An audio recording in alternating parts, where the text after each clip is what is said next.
স্মার্টফোনের দুনিয়ায় মানুষ যখন বই থেকে মুখ ফিরিয়ে নিচ্ছে, ঠিক সেই সময় দেখলাম এক ব্যতিক্রমী উন্মুক্ত লাইব্রেরি। লাইব্রেরিটির অবস্থান কুষ্টিয়া জেলার ভেড়ামারা উপজেলার ভেড়ামারা রেলওয়ে স্টেশনে। যে বা যারা এই মহান কাজটি করেছেন তাদের প্রতি রইল অকৃত্রিম ভালোবাসা। ও স্টেশনে এসে যদি আপনার হাতে সময় থাকে তাহলে আপনি লাইব্রেরিতে গিয়ে বই পড়তে পারেন।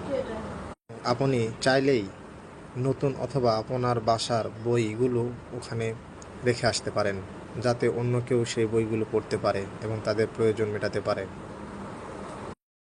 আপনারা চাইলে আপনাদের নিকটস্থ রেলওয়ে স্টেশন, বাস স্টপ অথবা সিএনজি স্টপ অথবা জনবল যে কোনো জায়গায় এই লাইব্রেরিটি করতে পারেন।